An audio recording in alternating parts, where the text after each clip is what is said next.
Sou a professora Luzia Valentina Módulo. Sejam bem-vindos à videoaula sobre biossíntese de proteínas. Saliento que este material didático está sujeito à advertência legal publicada pela Universidade Federal de Minas Gerais, a UFMG, em 31 de julho de 2020. É um material destinado ao uso exclusivo na disciplina de Biotecnologia Vegetal da UFMG e, portanto, não deve ser empregado para outra finalidade, sob qualquer justificativa, sem a autorização escrita do autor dessa videoaula. Grande parte das figuras e imagens usadas nessa videoaula são do livro Biochemistry and Molecular Biology of Plants, publicado por Buchanan e Greason e Jones em 2017, e as demais também lhes são atribuídas devida referência. Nossa conversa de hoje é sobre biossíntese de proteínas no âmbito de biotecnologia vegetal. Então, para isso, eu inicio a nossa videoaula conceitualizando biotecnologia vegetal. A biotecnologia vegetal ela pode ser definida como a introdução, no caso em plantas, de características desejáveis por meio de modificações genéticas. E o que são proteínas? Proteínas são macromoléculas produzidas por todos os organismos encontrados na natureza, e elas são constituídas de aminoácidos, que estão ligados entre si por meio de ligações peptídicas. Então, os aminoácidos eles são os blocos estruturais da biossíntese de proteína. E a condensação de um aminoácido com outro aminoácido num processo conhecido como desidratação, ou seja, com perda de molécula de água, resulta então na formação desta ligação peptídica característica de ligações presentes em proteínas. Então, a gente observa aqui um aminoácido genérico porque ele contém um carbono alfa, a esse carbono está ligado um grupo carboxila, que confere a função ácida do aminoácido, um grupo amino, que confere a função amina do aminoácido, um hidrogênio, e um grupo R, que pode ser qualquer substituinte. E o que vai determinar a identidade do aminoácido é exatamente o tipo de grupo R que ele acomoda em sua estrutura. Por exemplo, a glicina, ela apresenta como grupo R um átomo de hidrogênio. Então, nós temos aqui um aminoácido genérico se ligando a outro aminoácido genérico num processo de desidratação, formando então essa ligação peptídica que resulta então na formação de uma função orgânica denominada amida. Em células vegetais, as proteínas podem ser produzidas no citossol, a partir da assistência de ribossomos livres no citossol, ou então de ribossomos ligados a membranas. Então, essas proteínas elas são oriundas de genes nucleares. A transcrição desses genes acontece no âmbito do núcleo e o RNA mensageiro é direcionado para o citossol, onde então acontece o processo de tradução com a efetiva produção da proteína. As proteínas também podem ser produzidas na mitocôndria e também no cloroplasto. E nestes casos em específico, são proteínas oriundas dos genes do genoma exatamente alocado nessas organelas. Então, no caso específico aqui da mitocôndria, nós temos que o processo de transcrição com a formação de um RNA mensageiro maduro ocorre dentro da mitocôndria e a tradução com a formação de proteínas também acontece dentro da mitocôndria. No processo análogo, o RNA mensageiro produzido a partir da transcrição de material genético cloroplastídico ou plastídico, porque aqui está sendo representada uma célula de folha, por isso cloroplasto, tá?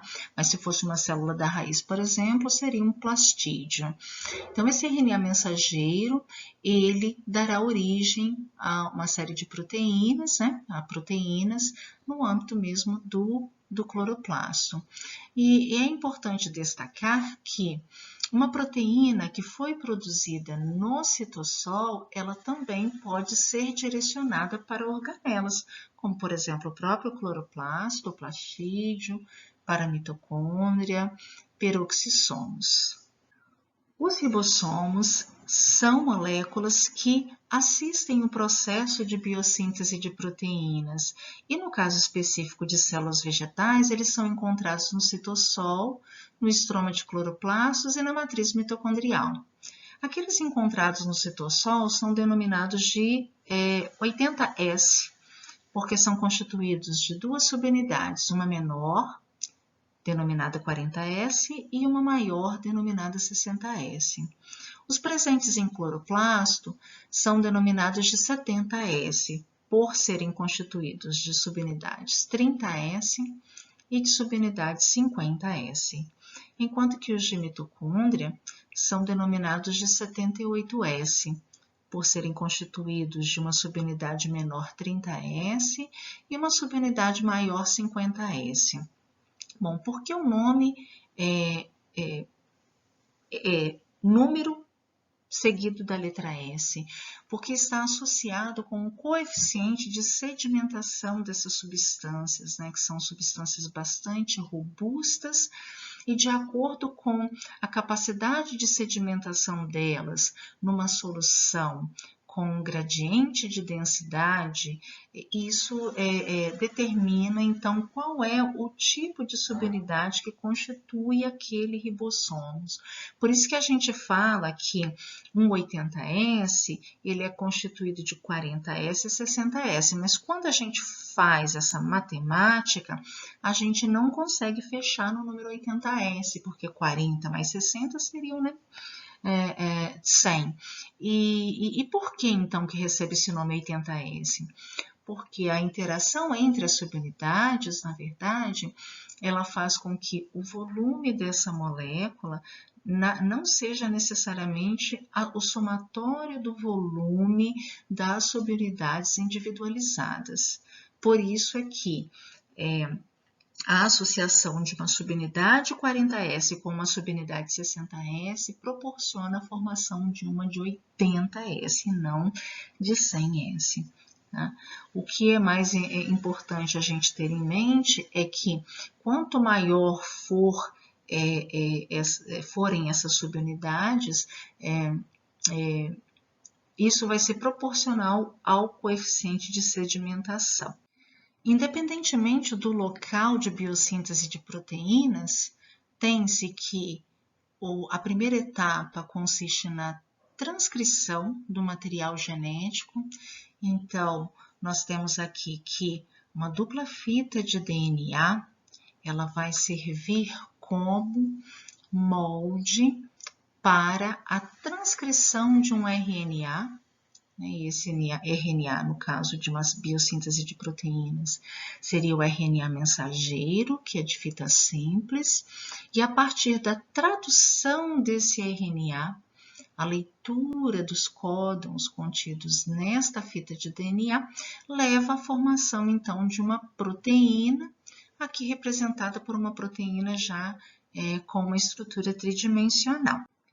E o que são esses códons? Esses códons, na verdade, são conjuntos, né, aqui no caso de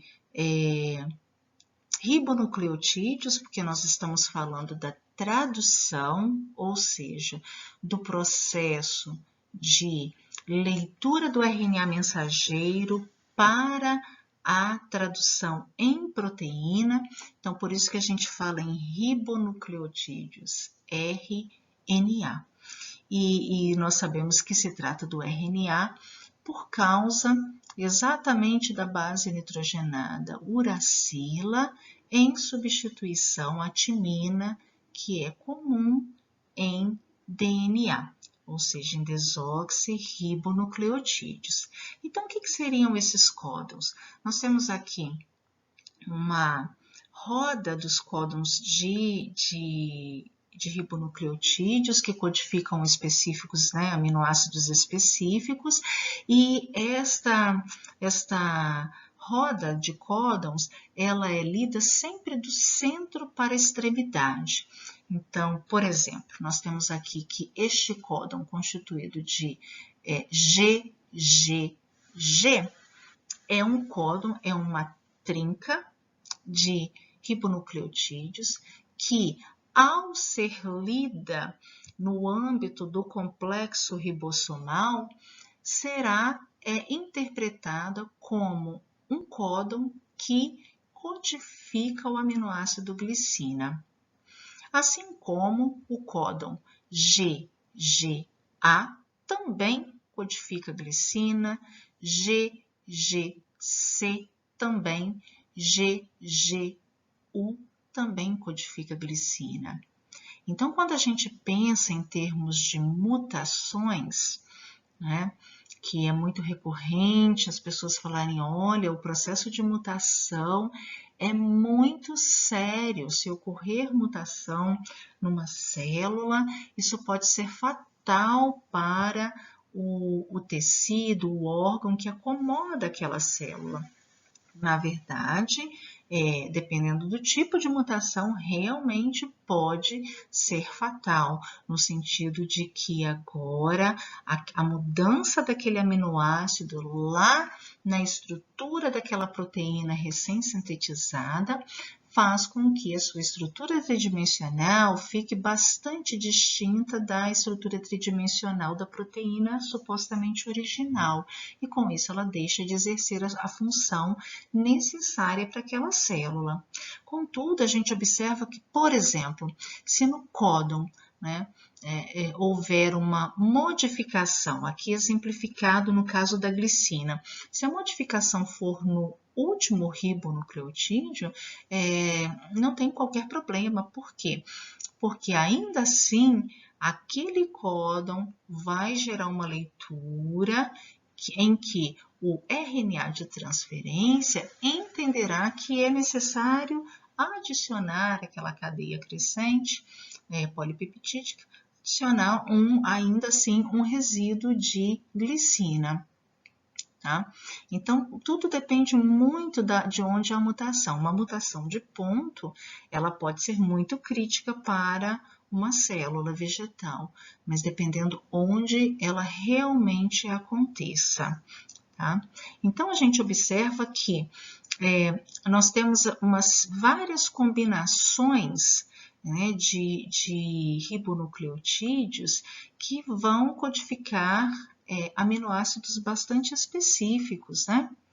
Para melhor exemplificar isso, tem-se que a arginina, ela pode ser codificada pelo códon AGG ou AGA, como também pode ser codificada pelo códon CGG,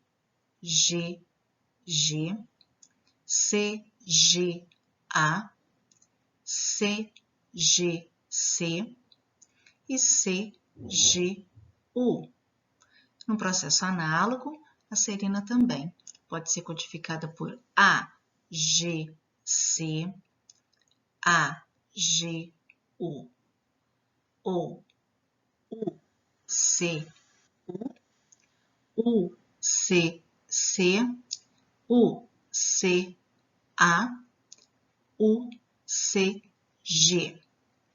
Além disso, tem-se também aquele códon que é o códon de inicialização, quando vai se começar efetivamente a biossíntese de proteína com a adição do primeiro resíduo de aminoácido, que é a metionina. E este códon, ele é representado pelo AUG,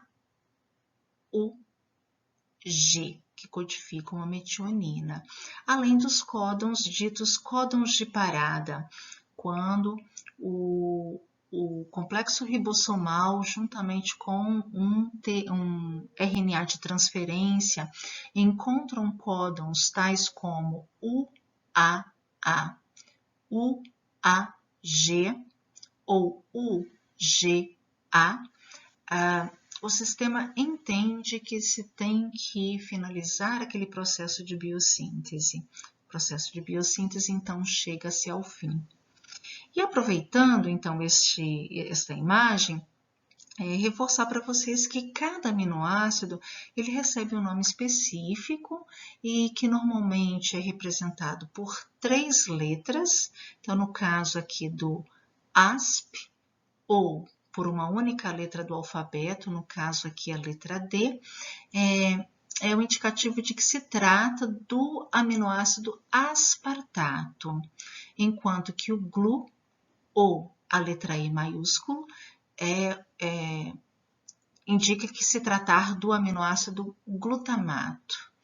Glutamina é o GLI ou G, alanina é o A ou ALA, valina, VAL ou V, arginina, ARG ou R, serina, SER ou S, lisina, LES ou K, asparagina ou N ou ASN, treonina ou THR ou somente T, isoleucina, ILE ou I, glicina ou GLN ou Q, histidina, RIS ou H, prolina, PRO ou P, leucina,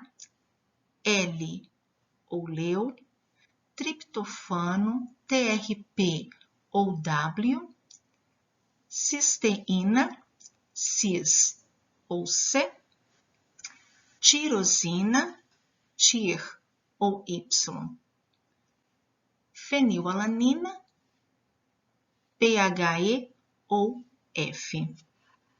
Essas informações elas são importantes, principalmente no âmbito da biotecnologia vegetal, porque é exatamente quando se deseja fazer alguma intervenção proposital, né, dirigida para que uma planta passe a produzir uma substância específica ou deixe de produzir uma substância específica, na grande maioria das vezes é necessário que se altere de alguma forma tanto a expressão de determinado gene relacionado com aquela rota de biossíntese, tá?